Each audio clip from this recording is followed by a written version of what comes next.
That's the way to do it. Kenny MacAskill. Thank you, Mr. Deputy Speaker.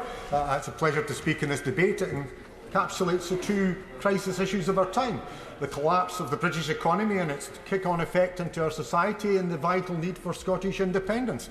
It's encapsulated in the phrase that Scotland is energy rich, and yet we have the perversity that Scots will be fuel poor this winter. For sure, the economy is faltering, and indeed as a result of the Truss experiment. But the rot had started before. It started with a hard Brexit forced upon Scotland. All that has happened is it has worsened and the pace has accelerated. As a consequence of that, we have the perversity that, as we have been taking part in this debate in this chamber, the Deputy First Minister of Scotland has been speaking in Holyrood, imposing swinging public service cuts that will impact upon the poorest in Scotland. What a perversity that has happened. Of course, the responsibility rests with the budgetary situation in the UK and the limited ability for the Scottish Government to react. But it's reason that we should be moving fast for independence, and that's where we have to ask what has been done. Mandates have come and mandates have gone, as manana followed manana. We're now told that there's to be a referendum next year, as I was told there was going to be a referendum next year ever since I first went into the SNP group in December 2019. Maybe there will be a referendum next year, but I have to say I don't see a great deal of preparation going on by the SNP or Scottish Government to ensure that it is actually going to take place or we are going to win it. But that takes away from the need that Scotland is sovereign. All we've had in terms of preparation has been a few papers, and I won't go further on that. The reference to the Supreme Court, frankly, far from being a wizard wheezed by the Scottish Lord Advocate, is a counsel of despair. We'll see what the outcome of that will be, but at the end of the day, it is the right of the Scottish people to choose their own destiny, and that cannot be usurped either by a UK Supreme Court or indeed by a British Parliament. The situation has changed as a result of Brexit. We did lose the referendum in 2014. We came remarkably close. The UK had to call in favours from all and sundry, including President Obama, and we just about did it. But we can do it the next time. But risk has also changed, because let's remember in 2014 the risk was that we would lose our EU membership. The risk was you would lose your pension or NHS that was so dear to you. The risk was that you would have a currency that wouldn't be stable.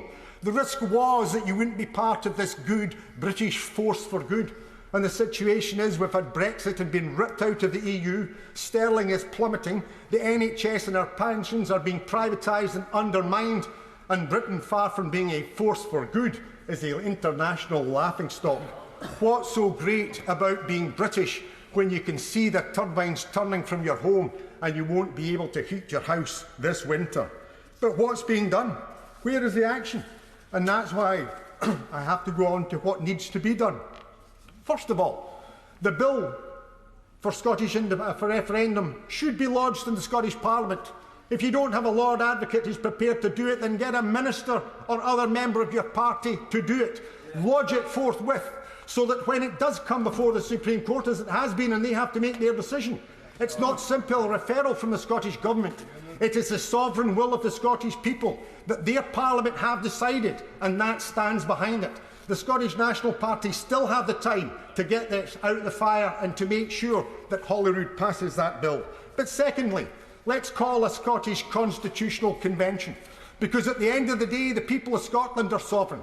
They should be sovereign, as we've heard from speaker after speaker, especially on these benches, should be sovereign from those who they elect, not a government that we've never elected since 1955.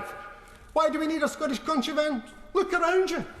How many people do we have on the Tory benches? 5. How many are sitting on Labour benches? 4. Is this going to make any difference? What matters? What matters is that people of Scotland's elected representatives should decide. In February 2020, the First Minister of Scotland said she would call a constitutional convention. Let's call that constitutional convention. Let's make it clear that it's the Scottish people, through their democratically elected— no, I don't have time in the moment, and I'm running out— through a democratically elected Scottish representatives, whether to this chamber, to other chambers, or indeed senior members of local government, No, I won't, because the only speaker from my party, your party, have undermined the cause of independence, sided with the Tories, and that's why you've paid the electoral price. So I continue, as I say, Mr Deputy Speaker, we need a constitutional convention. We need to see the First Minister lead from the front and get active in demonstrations in support of Scottish democratic sovereignty and the legitimate right of our people. We need to pursue this not just through a UK Supreme Court, but need to pursue it through international courts and international aspects. This is a position in which we have to make a stand. The Scots are going to struggle this winter. That an energy-rich Scotland sees people probably dying as a result of the fuel crisis is simply perverse. We have had enough mandates. It is time that we have had our right to have our choice. That has to be delivered through a referendum. If they will not give a referendum, then other route needs to be chosen. The Scottish people are not going to get any satisfaction here from either side of that chamber, and that's why we have to make sure that it is the convention and the democratic right of the Scottish people that prevails. Stephen Bonner.